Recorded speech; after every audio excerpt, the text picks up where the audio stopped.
Uma vez mais, boa tarde. Já está sob convívio familiar o jovem dado como desaparecido na Manhissa, uma situação que gerou muita confusão. Viaturas foram queimadas, incluindo a residência do presidente do município.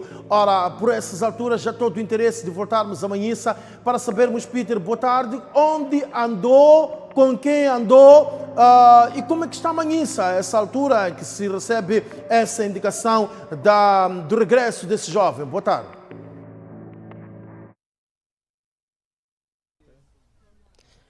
Sérgio Jorge, boa tarde. Saúde aos que nos acompanham neste momento através das várias plataformas da rede de comunicação Miramar. Estamos agora na residência do jovem que supostamente havia desaparecido, isto na tarde de ontem. Tudo começa pela manhã ontem, quando o jovem ia a Machamba e teria encontrado dois homens armados. Estes teriam levado até a mata. Por sorte, conseguiu comunicar a sua mãe aqui em casa, dizendo que havia sido sequestrado. Daí, toda a população aqui na zona de Machiane, onde nós estamos, teriam saído até a estrada, bloquearam então a transitabilidade de pessoas e bens ao nível da Estrada Nacional número 4. Dirigiram-se também até ao comando distrital da Manhissa para ter explicações do que teria acontecido,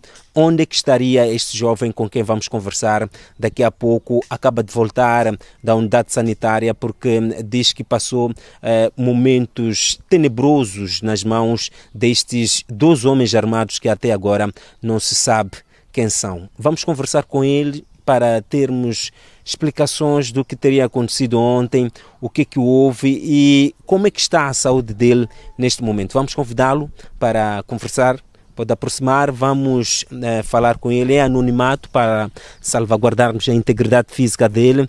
Boa tarde, conte-nos o que aconteceu, o que houve, quem são essas pessoas que haviam sequestrado até o ponto de acontecer esse todo tumulto até o comando distrital. Boa tarde, respeito pelo nome. Não precisa dizer o nome. Boa tarde, falo a partir do distrito da Manhissa. E ontem, quando eu estava a sair, quando saí, eram 8 para as 9 por aí. Estava a descer, ver a minha produção de cana-de-açúcar lá na Zona Baixa. Então, quando fui para lá, passei da primeira machamba e estava a passar para a outra segunda. Então, quando fui na segunda, já a minha volta para casa, deparei-me com os dois senhores que tinham uma porte de arma.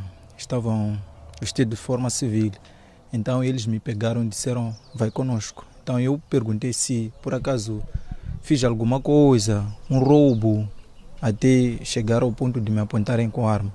Então eles disseram, não, vocês só nos seguiram, enquanto isso me puxavam. Então caminhamos um pouco e disseram para eu fazer uma ligação à minha mãe. Eu liguei para minha mãe e disseram, despede ela porque não vai te ver mais. Então eu disse para a mamãe e disse, mamãe, não vai me ver mais, tchau. Então quando eu tentava ditar a localização à minha mãe, eles descobriram, desligaram o telefone. Enquanto isso já a minha mãe informava a comunidade e caminhamos novamente. Quando recebi a segunda chamada já de um outro jovem daqui da zona a procurar saber onde é que eu estava. E levaram o telefone, jogaram na água. Então continuamos a caminhar enquanto eles faziam uma chamada. Fizeram a chamada e conversaram com os senhores aí, não sei, disseram, venha nos buscar com o carro, já estamos com ele. Então, enquanto faziam isso, e aquele senhor disse, fecharam a estrada. Fecharam a estrada, sim. Então eles disseram que então vamos lá para dentro, ainda vamos caminhar. Então caminhamos. Caminhavam até onde? Lá mesmo dentro, lá. Me levavam até na mata mesmo, porque ouviram que já a estrada estava bloqueada. Então caminhamos... Perto do rio?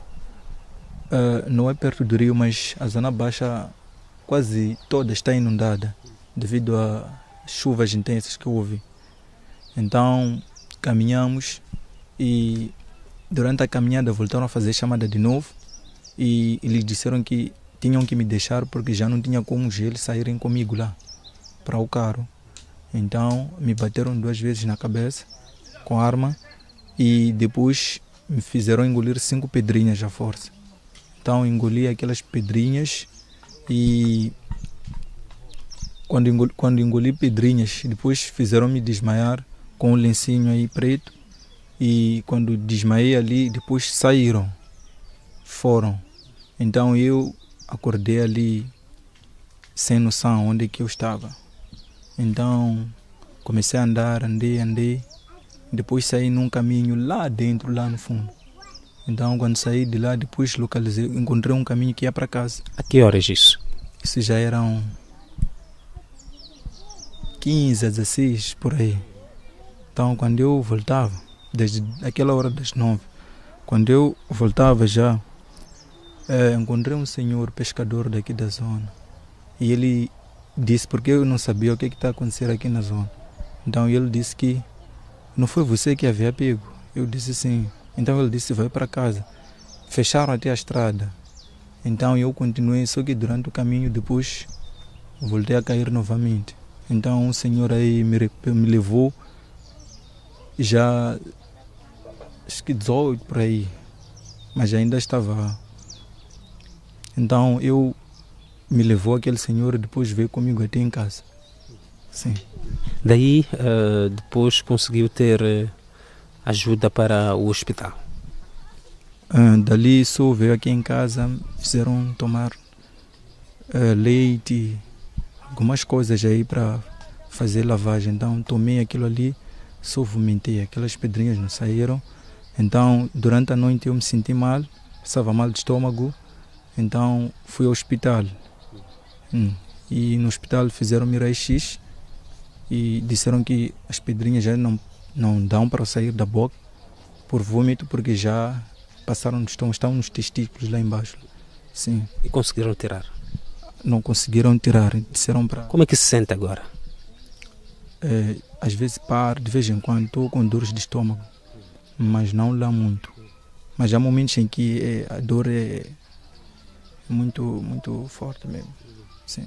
E chegou a saber quem são essas pessoas que teriam lhe levado e por que razões? Os senhores não conheço, a eles era pela primeira vez eu a me encontrar com eles. E o motivo de eles terem me levado é por pertencer ao movimento Podemos no início, desde que houve a campanha. Porque eu também colocava panfletos, então começamos a ter críticas aqui na zona. E começaram a ameaçar até a minha mãe, disseram que eu ia me prender para a cadeia por pertencer àquele movimento. Então isso não me deixou abalado, eu continuei sempre à frente. Sim. Ok, muito obrigado, Jorge. Ouvimos aqui este jovem que conseguiu escapar das mãos destes malfeitores na tarde de ontem e já havia se instalado o caos, porque a população aqui de Machiane já estava em direção ao comando distrital e foi lá onde houve troca de mimos entre a população e a polícia. Houve a colocação de barricadas justamente aqui em Machiane, mas também no comando, onde chegou-se a incendiar pneus em frente ao comando distrital da Manhissa. Vou querer conversar com dos jovens que também está aqui, vai detalhar mais ou menos o que aconteceu ontem até chegarem ao comando distrital. Sabe-se que teriam saído daqui junto a caminhonetas até lá ao comando. Vou querer saber um pouco mais dele, o que aconteceu logo que tiveram conhecimento de que o seu amigo, o seu vizinho estava nas mãos de malfeitores. Da mesma forma, vamos proteger a integridade dele. O que houve ontem? O que ficaram a saber e como é que saíram daqui até ao comando? Boa tarde. Ontem, por aí, 11 horas, começamos a ouvir apitos, chamadas, a dizerem que o jovem foi sequestrado, foi levado, ligou para a mãe, mandaram ligar para a mãe despedir-se. Então, foi bloqueada a estrada naquela subida de Nkuene. Nas Palmeiras? Sim, quando vai às Palmeiras. E ali no cruzamento no Martins, a estrada foi bloqueada. Em seguida, quando chegamos ali, ligamos para nossa equipa que está na Manhissa, dirigiu-se ao comando. Então levaram uma coisa de 2 horas de tempo lá sem dar nenhuma resposta satisfatória. Qual era a resposta que queriam quando saíram daqui? Como é que saíram daqui até o comando? Nós esperávamos que a polícia tivesse deslocado para lá, para cá, porque nós dissemos que o jovem foi capturado na Machamba. Então não tem como, nós não temos como tipo, entrar lá na Machamba. Quem sabe eles têm tipo armas e tal. Então a polícia poderia dar reforço. Ok. Sendo assim, a população depois decidiu que temos muitos carros aqui.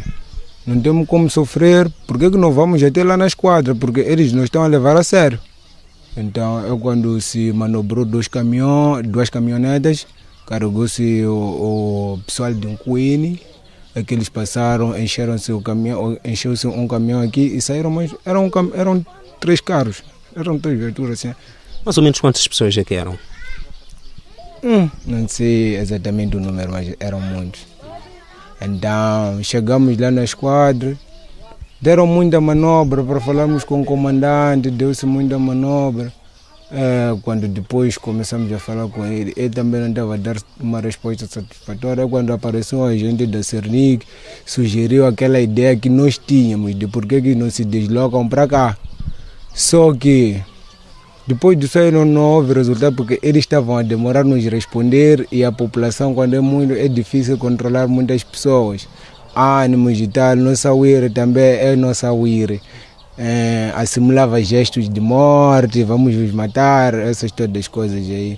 Chegaram a balear alguém? Sim, mataram um senhor, esse nosso vizinho. Ali naquela residência? Ali naquela residência ali. Mais 2 jovens, um é daqui também, nosso vizinho, um miúdo de por aí, talvez 17 ou 18 anos por aí, e mais um outro de lá. Então, houve aquele confronto ali na esquadra, a população viu que não tinha como mesmo combater as balas e o quê. Nós fomos pedir o comandante para cessar fogo ali, para que a população pudesse voltar para casa.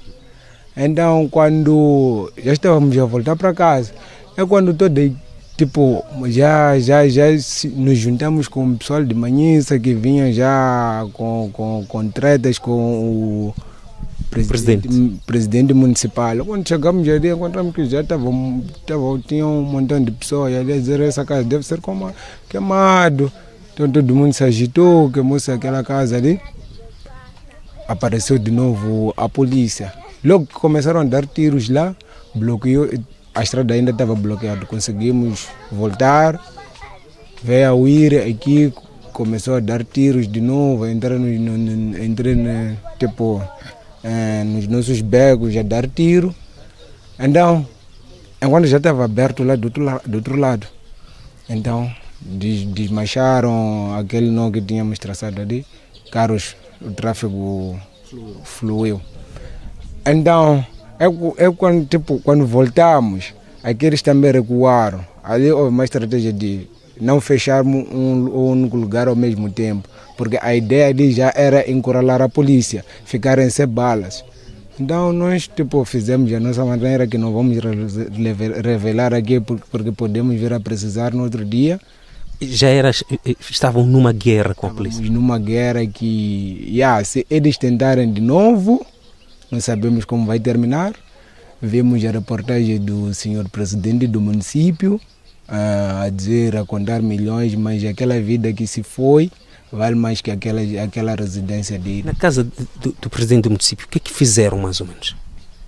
Não, eu estava na estrada, não tive nem tempo de ir presenciar lá alguém, como é que ficou, só assistindo os vídeos também.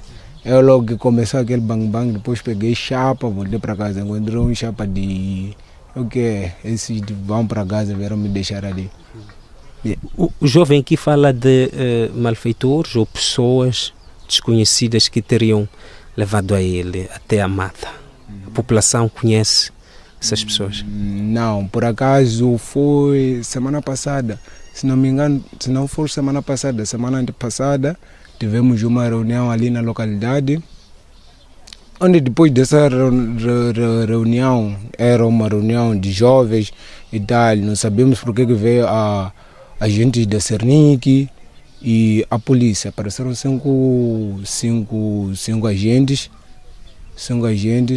se acomodaram ali tem um estabelecimento ali logo na berma da estrada.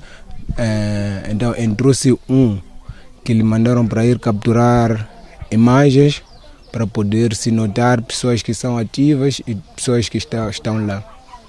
Então, azar dele foi capturado, foi notado. Nós nos conhecemos aqui, a maneira de falar, a maneira de vestir e tudo. Então, ele levou porrada lá, depois foi socorrido com os outros, foi deixado. Então, ontem a condição de deixarem esse jovem foi porque capturou-se um policial. Então, quando apareceu, quando se largou aquele outro policial. Sim. Ótimo, obrigado. Jorge, ouvimos aqui um dos jovens que esteve também neste movimento de saída daqui de Machiane até ao comando distrital, na necessidade de poder se soltar este jovem ou ter explicações do que teria acontecido, onde é que estaria este jovem que foi então levado aqui por pessoas desconhecidas. Vamos ouvir o chefe aqui do bairro, neste local onde nós estamos. Vamos pedir para aproximar, conversarmos com ele, termos ponto de situação do que teria acontecido. Ele também, que sabe de algo, vamos perguntar a ele como é que está o clima aqui no bairro. O nome primeiro. Eu chamo-me Jaime Augusto Tcheman, sou residente daqui de Machiane e estamos muito tristes sobre aquilo que está a acontecer neste bairro. Estamos a ser intimidados e desde há um pouco tempo atrás estamos a ser perseguidos. Houve muita perseguição. Quem são as pessoas que estão a vos perseguir? Primeiramente eu quero falar da liderança antiga e da Cernic. É o que... Liderança está a falar... Chefe de quarteirão, secretário do bairro, de quem que está a falar? Estou a falar de secretários do bairro, esses que estavam antes, sim, antes de nós existirmos. A nova chefia agora? Sim. Qual é o conflito que existe entre a nova chefia e a antiga? O que é que está a acontecer? É que desde ano antepassado, o bairro queria a liberdade, queria escolher os novos secretários.